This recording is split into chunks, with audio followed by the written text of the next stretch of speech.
Oke, baik adik sekalian, kita lanjut ke materi terakhir di rangkaian pembelajaran PLSQL, yaitu pembuatan trigger database.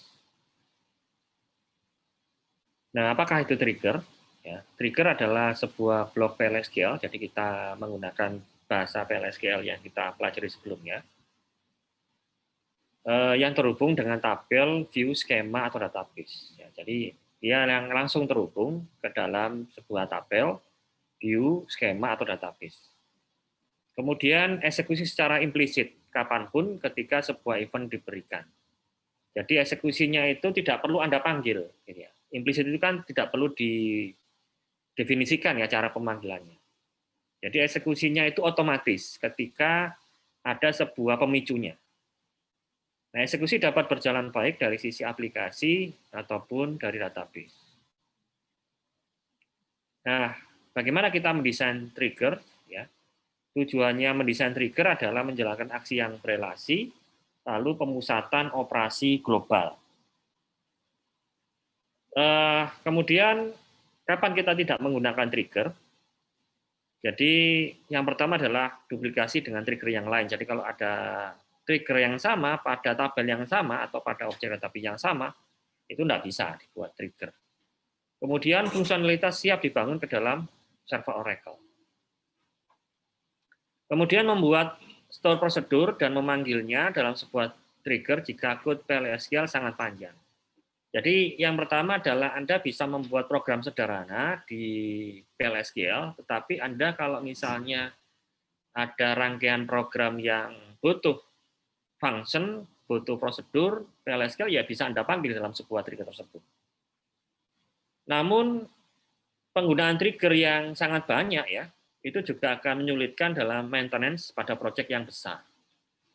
Ya, karena dia sifatnya otomatis tersebut ya, sehingga kalau terlalu banyak ya kadang-kala proses maintenance-nya itu juga akan menyulitkan. Nah, dalam trigger itu nanti di dalamnya ada trigger timing atau kapan trigger tersebut akan dijalankan. Untuk tabel dia punya dua mode yaitu before sama after. Sedangkan untuk view dia ada klausa instead of. Itu timingnya ya, sebelum dan sesudahnya. Kemudian trigger event, kapan dia akan dijalankan ya, atau pemicunya apa? Pemicunya adalah DML, yaitu insert, update, atau delete. Atau kedua-duanya, atau ketiga-tiganya langsung ya. Salah satunya itu boleh, dua boleh, tiga sekaligus juga boleh. Kemudian tentu saja Anda bisa menyebutkan nama objeknya, yaitu tabel ataupun view ya. Lalu ada tipe trigger, yaitu row trigger atau statement trigger. Ya. Kemudian when-nya kalau ada ya, ini pembatasan kondisi ketika trigger itu akan dijalankan. Baru berikutnya adalah trigger body, Anda bisa menjalankan blok PLSQL.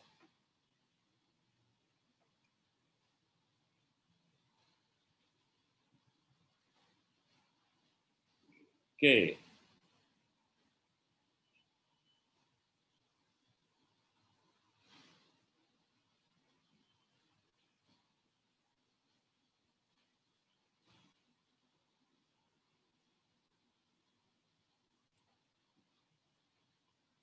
Trigger timing, kapan seharusnya trigger itu dijalankan? Yang pertama adalah before, ya untuk tabel, eksekusi trigger sebelum event DML pada sebuah tabel. Jadi ketika ada DML, insert atau update atau delete, sebelum itu dijalankan, maka triggernya bekerja dulu. Nah, itu kita pakai timingnya before. Nah, biasanya ini kita gunakan ketika ada sebuah DML, lalu kita buat sebuah operasi baru di dalamnya. Ya, sebelum kita DML-kan, itu ada operasi yang harus kita ubah dulu, sebelum DML dijalankan. Kemudian after itu yang paling umum ya, yaitu ketika eksekusi trigger setelah event DML pada sebuah tabel. Jadi DML-nya dijalankan dulu pada sebuah tabel, baru triggernya bekerja. Sedangkan untuk khusus yang view itu hanya ada instead of ya. Lalu berikutnya adalah DML trigger. Ya, tipe trigger itu nanti ada dua, yaitu pengaruh dari trigger apakah hanya pada satu baris statement atau setiap baris. Ya. Yang pertama adalah tipe statement trigger. Ya, trigger akan dijalankan hanya sekali ketika sebuah event trigger terjadi. Ya, jadi ketika event itu triggernya dijalankan, maka dia hanya menjalankan satu kali saja triggernya itu. Sedangkan row trigger dijalankan pada setiap baris yang dipengaruhi oleh terjadinya sebuah event. Baris trigger tidak akan dieksekusi jika tidak ada baris yang terpengaruh. Ya. Jadi kalau row trigger itu misalnya DML-nya, katakanlah kalau insert kan pasti satu ya hanya satu baris saja. Tapi kalau misalnya update dan delete, kan dia bisa menghasilkan lebih dari satu baris data. Ketika update dan delete tadi itu mengubah baris data itu 5 baris data, maka triggernya akan dijalankan sebanyak 5 kali sesuai dengan baris pada kondisi trigger tersebut dijalankan. Jadi kalau ketemu 5 baris, ya 5 kali trigger tadi itu kan dijalankan pada baris data yang ditunjuk. Ya. Oke, Anda bisa lihat perbedaannya antara DML yang menghasilkan satu baris saja dan banyak baris. Contohnya yang pertama ini ya, DML statement-nya adalah insert. Ya, ada insert into departemen, nama kolomnya departemen ID, departemen name, dan location ID. Value-nya di sini 400 dimasukkan ke departemen ID, consulting masuk ke departemen name, location ID masuk ke 2400 masuk ke location ID. Nah, dia akan memasukkan data baru di sini. 400, ini saya, ya ini 400, kemudian departemen name-nya adalah consulting, location ID-nya 2400. Nah, tadi kan ada timingnya before sama after. Before itu posisinya ada di sebelumnya ini, kalau yang statement posisinya ada di awal tabel, kalau yang row trigger itu posisinya tepat setelah atau sebelum baris data yang dimasukkan. Ya. Kalau yang after row trigger tepat setelah baris data itu diakhiri. Sama dengan yang after statement trigger, dia posisinya ada di akhir dari sebuah tabel. Kalau prinsipnya kalau misalnya single row atau DML-nya menghasilkan satu baris data, secara eksekusinya sama-sama satu ya, baik itu statement trigger ataupun row trigger. Tetapi kalau misalnya di sini keterangan berikutnya di update employee set salary sama dengan salary kali 1,1 where departemen ID sama dengan 30, ini menghasilkan banyak baris data, yaitu 6 tepatnya ya. 6 baris data. Maka kalau Anda menggunakan before statement trigger ataupun after statement trigger, maka dijalankan cuma sekali saja. Sedangkan kalau Anda menggunakan row trigger, maka akan dijalankan sebanyak 6 kali. Ya, posisi triggernya akan menunjuk pada baris data yang saat itu dijalankan oleh trigger. Nah, sintaknya seperti ini, ya. Create or replace trigger. Create itu membuat baru. Replace kalau ada akan di-replace. Trigger, kemudian nama triggernya, timingnya, eventnya tadi adalah insert, update, atau delete. Ya, bisa salah satu atau bisa dua atau ketiganya. On table name-nya, kemudian trigger body. Contoh yang pertama adalah mengenai DNS statement trigger. Ya. Contohnya ini ya, create or replace trigger, nama triggernya adalah secure IMP, before insert on employee, kemudian tubuh programnya ini begin, if to char, sysdate, dan seterusnya. Ya, ini kita lihat tanggalnya pada hari Sabtu dan hari Minggu, atau pada jam antara 8 sampai dengan jam 6. Ya, not between, tidak di antara tanggal jam 8 sampai jam 6 sore, dan keluarkan pesan error ya, then raise application error, kode errornya -20500, pesannya you may insert into employee table only during business hour. Jadi Anda hanya diperbolehkan memasukkan data employee pada hari kerja dan jam kerja. Maksudnya gitu ya. Nah, ini kapanpun ataupun kondisi apapun pada saat insert-nya, dia ngecek ya apakah dia di hari kerja kan Senin sampai Jumat, Senin sampai Jumat. Kalau dimasukkan hari Sabtu dan Minggu ya enggak mau. Ya. Kalaupun di hari kerja tetapi jam yang dimasukkan di luar dari jam 8 sampai dengan jam 6 sore ya tidak mau. Ya. Ini contohnya DML statement trigger. Oke, kita lanjut. Kemudian berikutnya yang DML rule trigger. Eventnya ini ya, atau sintaknya ini, create or replace trigger, nama triggernya, timingnya sama ya. Eventnya juga sama, on table sama. Ini ada tambahnya for each row. Ya, for each row berarti dia rule trigger. Ya, ditambahi when condition atau referencing old as new boleh gitu ya. Tapi yang paling yang biasa ditambahkan adalah when condition ya. Ini contohnya yang root trigger, create or replace trigger, nama triggernya restrict salary before ya, sebelum insert atau update atau insert atau update saja of salary. Nah, kalau update dia bisa ke hanya salah satu kolom saja ya. Update pada kolom employee, pada tabel employee, pada kolom salary pada tabel employee maksudnya. For each row berarti ini adalah row trigger begin. Nah, ini. Kalau misalnya ini ya ada new sama old. Ini yang dipanggil adalah new ya. Jadi khusus yang row trigger itu ada tambahnya new sama old, nilai yang baru sama nilai yang lama. Jadi ini kalau new berarti nilai yang dimasukkan yang baru, job ID itu ada kata-kata ADPRES sama ADVP, dan salary yang baru yang dimasukkan itu lebih besar daripada 15.000, maka sebelum dimasukkan, itu keluarkan pesan error ini ya. Ya, jadi ini misalnya ya, sebelum dimasukkan kita cegah dulu. Jadi sebelum dimasukkan kita cegah dulu. Kita pakai ini ya, validasi seperti ini. Ya. Jadi kan validasi kan bisa di sisi aplikasi, bisa di sisi database seperti ini ya. Kita bisa membuat trigger database. Keluarkan pesan raise application error, kodenya -20202. Pesannya adalah employee cannot earn this amount. Ya. Jadi kalau dia bukan ADPRES sama ADVP dan gajinya itu di atas 15.000, tidak bisa masuk. Ya. Nah, itu contohnya. Nah, itu ada new ya. Kalau new ini adalah nilai baru yang dimasukkan tadi ya. Di kolom job ID sama salary yang dimasukkan baru ya, ini kan dimasukkan baru. Nah, itu dicek. Kemudian berikutnya menggunakan kondisional.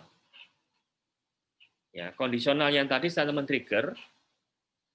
Statement trigger kalau yang awal tadi ini kan ini ya, dia melihat jam kerja dan hari kerja.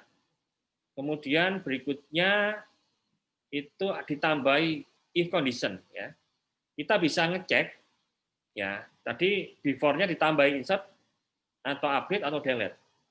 Kita bisa melihat eksekusinya masing-masing dari DML. Apakah dia melakukan delete, ataukah dia melakukan insert, ataukah melakukan update dengan menggunakan ini ya, statement ataupun perintah deleting ya, kata kerja deleting. Ketika dia dihapus, inserting berarti ketika dia dimasukkan data, updating ketika dia diupdate datanya.